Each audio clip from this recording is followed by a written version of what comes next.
Hey guys, what is going on, man? So I know it's been quite a long time, been a while after the hurricane. So I finally have internet now, and then power just got on too. I wanted to let you guys know a little bit about that. So yeah, man, the hurricane was pretty bad. I will tell you guys. A lot of you guys been texting me, wondering like if I'm a good. Yeah, we're fine. We're fine. Luckily we didn't get flooding, so no water was protruding inside the house, so we're fine. So everything is good and dandy. And then I think the neighbors had a little bit of flooding, but they're fine too. Neighbors' kids, hilarious, right? Whenever the power got on, they were like all enjoy, like, oh my gosh, the power's on, which was quite hilarious. It's kind of like mankind discovering fire, probably for the first time. I don't know why I was having that correlation, but it was quite hilarious. It was funny. So, but anyways, and the internet just got back on 2 days later as well. So I needed that for my work, and then in terms of like looking up Zillow for sell by owners and stuff like that, my real estate, and then just chilling out with my dogs, just pretty much. Vegeta, you sleeping, my man? Vegeta, you listening? Hey, buddy. Yeah, so I love to chill with my dogs. Just got my two boys out, pretty much. All my girls are locked up because they're annoying. They're naughty. They just love to run and play. That's just their nature. They just love to play. I don't want to watch them right now. I just want to talk to you guys and vlog. And yeah, everything is good, guys. So. But I wanted to talk to you guys in terms of getting my real estate license. How was that like? It was pretty difficult, I will say. If I didn't tell you guys, well, I'll tell you now. I felt the first time, okay? And you guys were wanting to know how much it cost. It cost about $450 for me. So about 450 ballpark, right? $400 to $500 pretty much. And I got the lowest one, right? I didn't want to get the highest one. I knew, I just needed to get the textbooks and books and study material. I didn't need to do all the extra stuff. To be honest, I don't think it was helpful anyway, because I saw my homies, my classmates had that, and yeah, they still failed. It was hard. It was hard. And then I tell them like, hey, I failed my first time too. So don't beat yourself up, because whenever I failed the first time, like I felt bad. I'm not gonna lie. I felt like if you guys want to know how I was feeling when I failed, I was so bummed out for days, man, because I really wanted to pass to get my license, and I felt so bummed out. Like I don't know whether or not to feel annoyed or angry or frustrated. I was more frustrated. Let's say that. And because I did not want to take it again. It wasn't about the money, right? Because I just, it was that time, just five to 6 weeks later. It was quick, like it was on the go, and I was taking it only on the weekends only, right? So it was that my time, it felt wasted. And then after that, all the party, like whenever I'm doing stuff now, that's when people decided to start inviting me to go to things and events. But when I'm not doing it, yeah, that's when I don't get it. It's insane. It's crazy. Or maybe just during that time, that's when I know I get invited to stuff now. So just that luxury, just taken away from me. And yeah, I mean, I don't really go out a lot anyway, but to realize like, oh man, I missed out a lot on a lot of things just because I have school, cousins' birthday parties that I really wanted to go to, but yeah, it was just that main reason. And if all that, I failed, right? So I was bummed out for like a couple of days, I'll tell you guys. But then I knew like I had to take it again. So I waited about 2 weeks later. I was still studying because I did not want to lose the knowledge of studying the first time around anyway. So I was still studying here and there just a little bit to make sure like, hey, I won't lose this. So that way when I take it the second time, right, this time it was easy. It was a breeze, right? I will tell you guys like, hey, since I took it the first time, now it wasn't a waste of time. So I took it the second time. Now it was just it was just easy. I'll tell you guys, it was easy. I knew everything already. And like crazy enough, man, the first time when I was taking it too on the weekends, everybody was new. Everybody was not repeats at all. So, but the second time I took it on the weekdays this time, and about a third of the class was all repeats, right? It was crazy. All repeats just like me, or maybe somebody went in there and failed like 4 times already. This is the 5th time. I'm like, if that was me, I would just quit. I'd be like, hey, this is not for me, right? But that relieved me because I didn't feel as dumb anymore. So the second time now it costed only $200. And if you guys wanted to know, I took it with Superior. Superior, amazing school, great school. The first time I failed, it was because me. It was because it was just hard. It was just hard. I'm telling you guys, and I didn't feel as bad anymore. And then the second time, guys, I was taking it again. This time, this class was a lot bigger than my first time. There was about like 30 of us. My first class, there was only about 15 of us. So big difference, or maybe even more than 30 the second time. But I don't know. It was a bigger class for sure. But just because it was a bigger class doesn't mean it was harder for me to learn. No, I love the way the instructors were just engaged. So if you guys wanted to go to school in North Carolina, I would recommend Superior. Superior, very good school. I took it with, the first time ago, Spencer Clifford. He was good. Second time, I forgot her name, but I passed. She was real good too. Oh my gosh. Oh, I'll just pop it up. But amazing too. She was good.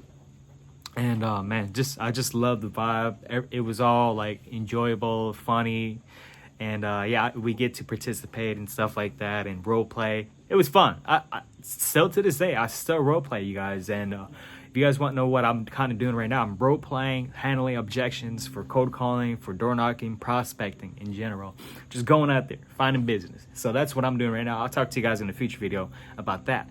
So yeah, for that, good thing enough, man. I was glad about the discount for the second time around because my other classmates were like that too, and I was wondering how it works. So pretty much you can call them for a discount, or they'll send you a code. If you fail, they'll send you a code, and then when you check out again, they'll discount you to a flat $200 with no tax. So even better, right? No tax too. So it was even better. So I like that idea of getting the discount. Right, so because they're kind of expecting you to, because it's hard, it's difficult, and that's all I'm saying.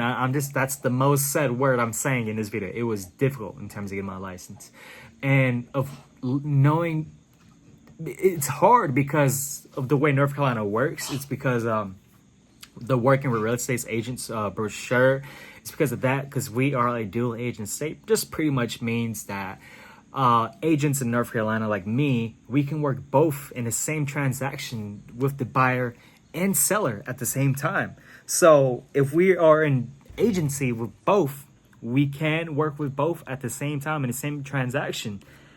But there could be pros and cons, but how I like to describe it, that it shouldn't be a con, literally. Like the only con I can say is if I was to work with both the buyer and the seller, if you guys want to know, like specifically, it just pretty much means I would have to be neutral, right? I'm just kind of like the middleman.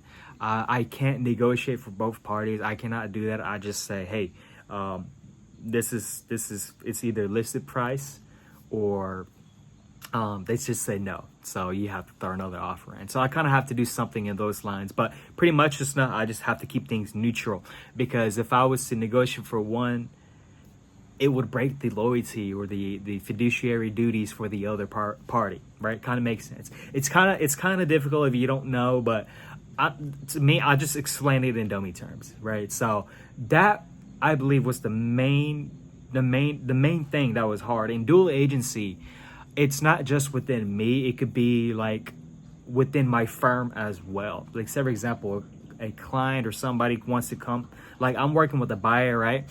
And they're wanting to look at a house that my partner or somebody in my firm, he or she has listed. Well, that's also known as dual agency too, right? I know it's difficult, but yeah, that was what makes it very confusing, right? So yeah, and then working with real estate agents, the brochure, we always have to present that thing as well. And I hate that thing, because it's kind of like pulling out a gun, pulling out a blicky, right?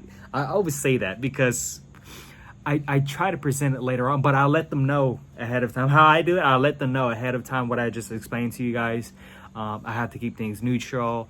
I would have to just pretty much say, like, whenever we do get, if it was possible, if it potentially we get into dual agency, I'll have to let you know. But then also, it's good too. It is good, right? Because I give you all the homework already to know what to price your home at.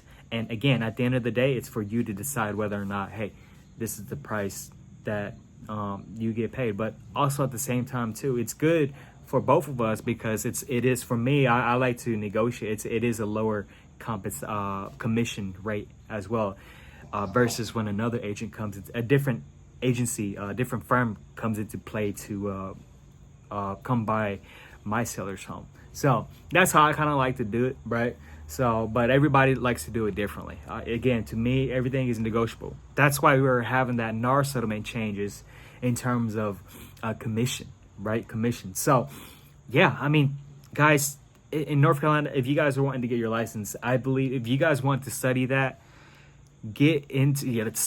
study all that dual agency. That's chapter 7 in the book of Superior's book. If you guys want to take with Superior, good school, very good school.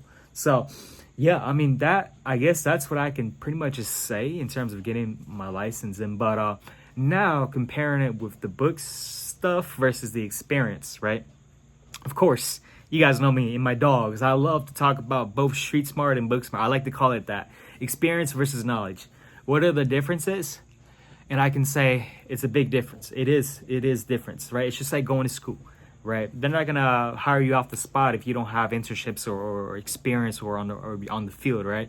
So you have to. This is the stuff that I'm learning about, and that's the stuff that I'm getting coaching on, right? Coaching, with that stuff. That's why role playing, coaching, and how to do my listing presentations, because I love the listing side of things, the listing agent side of things instead of working with buyers. But it's not saying I won't work with buyers. I will work with buyers, but first of all, I like to get a DU approval, get a pre-approval first and all that. I need to do all those things so it doesn't waste my time, right?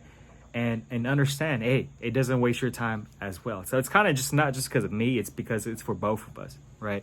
Don't want to be showing homes for $500K, $600K when you can only, your purchasing power is only about, 300 to $400K, right? It makes sense, right? You don't want to waste your time, correct? So that's how I kind of like to structure my things. And that's the stuff, the actual stuff, the experience, the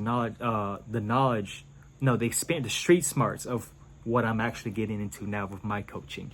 What happens in this thing, blah, blah, blah, blah. What kind of lender should I talk to? Oh, her lender is her husband's a realtor. Oh, crap.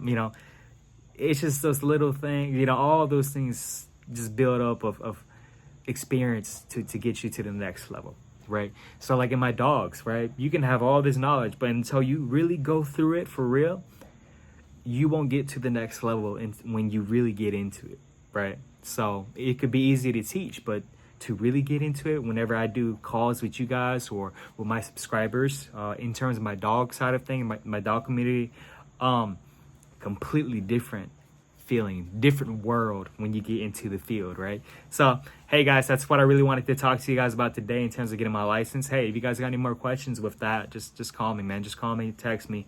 I'll give you guys some quick questions about that. Puppy weapon, I do charge for that though. So, mornings I'm usually busy, okay? Busy with training, role playing, and then prospecting pretty much. But then later on, after 5 o'clock, I should be free. I should be available. So, hey, I love you guys. Peace.